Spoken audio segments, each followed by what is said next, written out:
بسم الله الرحمن الرحیم. ګران دوستانو السلام علیکم ورحمت الله. تیر ورځ موږ تاسو د مایکروسافټ ایکسل پروګرام گو ټو سپیشل دا کالم خلاص کړی او نن به په دې کالم باندې خبرې وکړو. رای به شم زه به یو مثال جوړ کړم، نیم به ولیکم او همدا ډول کورس به ولیکم او همدا ډول فی به ورته ولیکم او له دې وروسته به راشم څه نومونه به ورته ولیکو: احمد، علی، خان،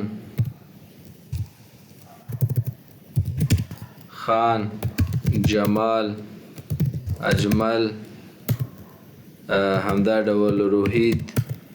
او همدا ډول نوید. لکه دا نمونه ما ورته ولیکه: کورس فرض مثال ډي آی ټي او د دې ډي آی ټي او د دې فرض که سی آی ټي او سی آی ټي. راځو دلته فی ورته لیکو، فرض که 50,000 3,000 4,000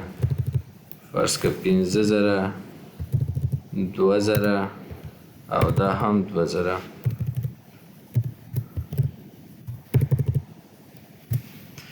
او اوس برای شو دا به ټول سلیکت کو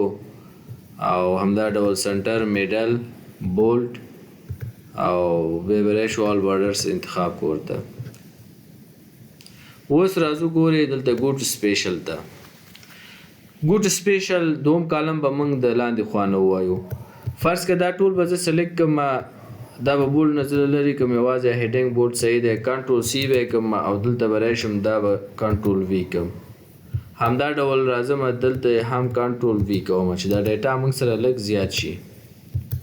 اوس فرض که زه ولاړ یم دلته، دا ډیټا ریکارډز به ما سره ډېر زیات دي، خو زه ولاړ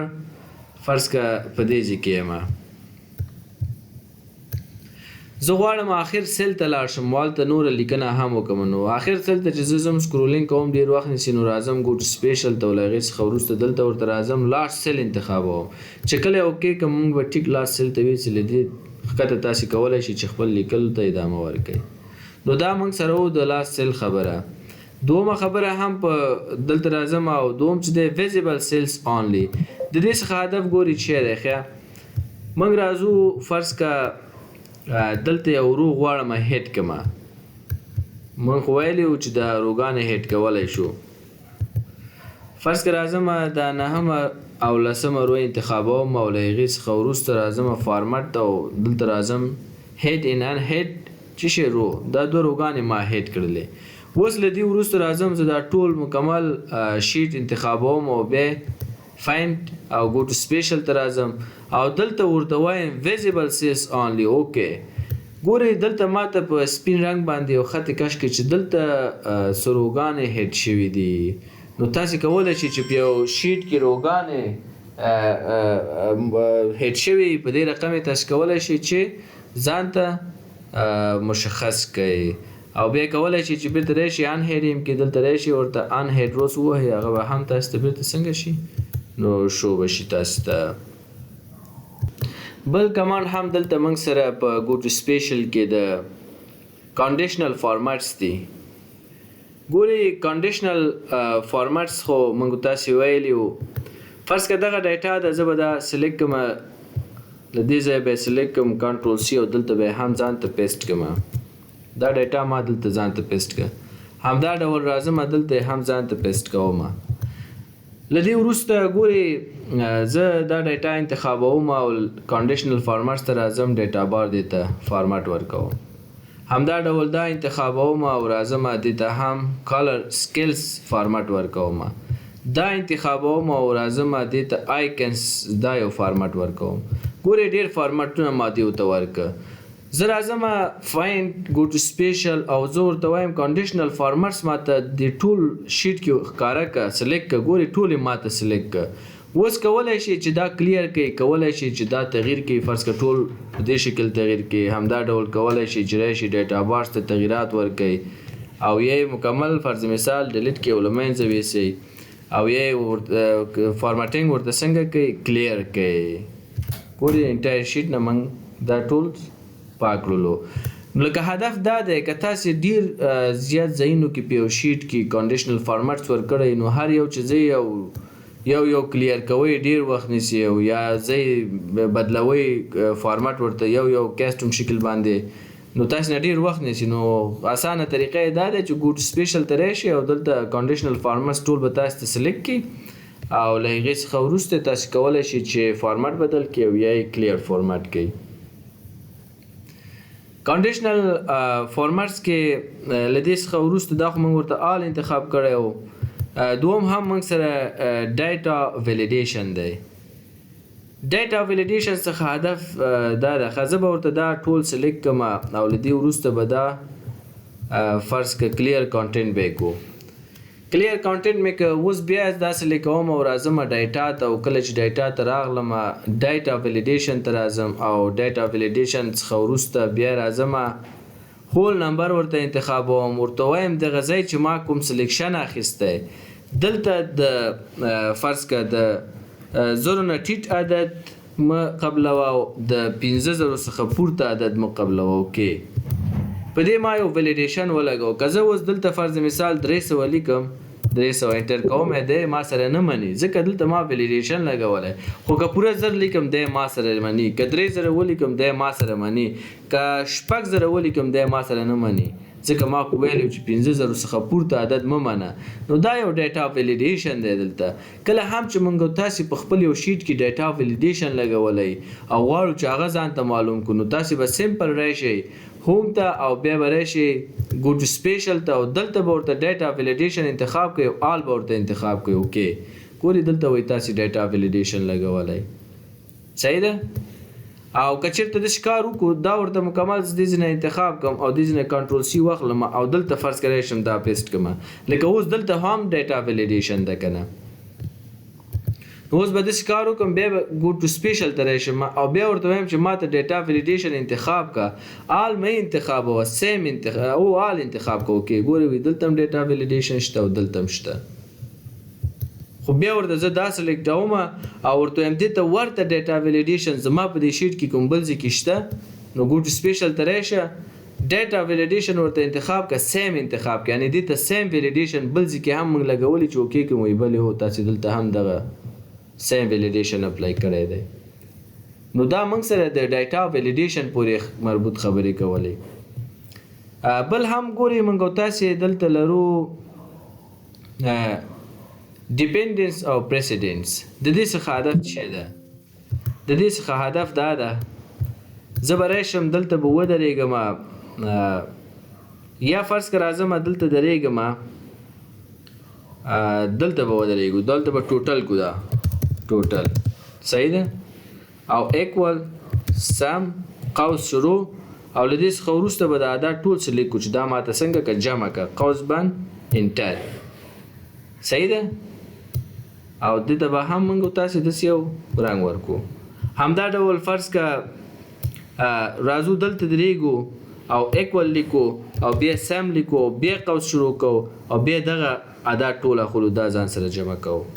قوس بندو انټر کوو دا هم موږ سره جمع شو. اوس ما ته معلومات نشته چې دغه ډیټا اوس د کومه راغلی دې ته به یو ټوټل فرض که ولیکو دا موږ ته د کومه راغلی دغه معلومومه چې دغه 3,000 دا کوم عدد جمع شوي ضرب شوي تقسیم شوي چې دا عدد لاسته راغلی تاسې د ګو ټو سپیشل ته راشئ او دلته ورته نو تاسې راشئ ګو ټو سپیشل ته او له هغې څخه وروسته تاسې پریسیډنس ورته انتخاب کړئ او ډایرکټ آنلی اوکې ما ته وایي چې دغه عدد جمع شوي او دا لاسته ترېنه راغلی صحیح ده. او همدا ډول فرض که زه راځم دلته ورته ګرین ټوټل لیکم صحیح دی ګرین ټوټل فرض که او بیا راځم ایکول بیا سم قوس شروع زه دغه عدد راخلم او د دې څخه وروسته دا عدد راخلم یا په ساده به یې جمع کو داسې به یې جمع کو ایکول به ورته ولیکو او له هغې څخه وروسته دا به راواخلو او جمع دا اوکې او بیا به انټر کو. لکه اوس غواړم چې دا معلوم کړم چې دا عدد د کومه راغلی ګو ټو سپیشل ته راشئ او دلته پریسیډنس ورته انتخاب کړئ له دې څخه وروسته تاسې ورته څنګه وکړئ آل لیولس انتخاب کړئ یعنی یوازې دا ماته مه شو کو چې دغه عادت د کومه راغلی که دا زه چېرته وکېږم که نه ماته فقط دا دواړه شو کوي دغه او دغه عادت سره جمع شوی او دی لاسته راوړی خو دا عادت او دا عادت بیا د کومه راغلی ټول راته شو که نو ته دلته رایشه ګوډ سپیشل ته او له دې څخه وروسته پریسیډنټ ته او آل لیولز راته انتخاب کړه یعنی ټول ریسورس راته وښایه اوکې کومه اوس یې ټول سورس راته وښودو وایي دا ټول مکمل جمع شوي دلته دا ټول مکمل دلته جمع شوي بیا دلته جمع شوي او بیا دا لاسته راغلی ترېنه لکه مکمل پاتې موږ تاسو ته وښودلو مکمل موږ ته شو که چې دا د کومه د عادت د کومه راغلی بله خبره دا دی زه دغه عادت ټول سلیکټوم ورته وایم د دې جمع چېرته راغلی ګوډ سپیشل ته راځم پریسیډنس نه ډیپینډنټس ورته انتخابوم او آل لیولز انتخابوم اوکې کوم ګورې وایي د دغې جمع چې دی دلته او دلته راغلی دی یعنی دا مکمل اول دلته جمع شوی ټوټل بیا ګرین ټوټل کې هم دا راغلی جمع شوی خو که چېرته زه ورته یوازې داسې وکړم چې دا ټول انتخاب کړم ورته وایم د دې یوازې جمع راته وښیه چې دا چېرته ضرب تقسیم یا جمع شوی پریسیډنس انتخابوم ډایرکټ آن آل لیولز د انتخابوم کې کوم دا به د سله ورته سلیکټ کو او بیا به راشو go to special ته او بیا به ورته انتخاب کو چې څه ډیپینډنس چې دا موږ ته دغه عادت چې دی موږ ته دا عادت کوم ځای کې جمع شوی دی او ډایرکټلی یوازې هماغه راته وښیه ګوره وایي دا دلته جمع شوی که دا ورته زه بیا انتخاب کوم او بیا دلته راشم ورته وایم go to special لاړ شه چېرته لاړ شه ډیپینډنس ته لاړ شه آل لیولز دغه عادت چېرته جمع شوي او هغه بیا چېرته جمع شوي ټول مکمل پاد راته وښیه ګوره وایي دا عادت دلته جمع شوي بیا دا دې سره جمع شوی نو په دې شکل ملګرو موږ تاسو کولی شو چې د پریسیډنس او ډیپینډنس څخه استفاده وکړو او بل رو ډیفرنسز او کالم ډیفرنسز څخه هدف چې دی ګورئ زه به داسې کار وکړم ښه یو بل شیټ به واخلم دا به کینسل کو او رای به شم یو بل شیټ به واخلم او لږ به یې زوم کړم فرض که موږ تاسو یو ایټم لرو صحیح دی او د هغې پرایس لرو صحیح ده او همدا ډول ډیټ فرض که لرو تاریخ ډیټ لرو صحیح ده فرض که موږ د ای ایټم اخیستی په 400 افغانۍ باندې په کوم تاریخ باندې کنټرول سیمیکولن سره باندې تاریخ واچو همدا ډول بیا موږ د ای ایټم اخیستی او بیا مو هم په 400 اخیستی او تاریخ به ورته فرض که تاریخ به ورته واچو چې د 4مې میاشتې 15 به ورته ولیکو 2025 به ورته ولیکو بیا موږ د ای ایټم اخیستی دی په 1500 مو اخیستی او تاریخ فرض که 4 او 7 او همدا ډول 2025 به ورته انتخاب کړو زه اوس غواړم چې دغلته ځان پر دې پوهېږم چې دغه جنس چې موږ یو جنس اخیستی خو په یو تاریخ مو په یو قیمت اخیستی بل تاریخ مو په بل قیمت ما ته هغه مشخص کړه چې فرق لري په کوم تاریخ موږ قیمت او ارزان اخیستی یعنی فرق یې موږ مشخص لکه هدف دا شو چې ایټم ای دی فرض که دا ایټم ای فرض که زه بیخي ورته لیکم ایټم ای نه دا یو ټي وي ده او دا به هم ورته ټي وي کو او فرض که دا به ورته هم ټي وي کو یعنی موږ چې دغه ټي وي په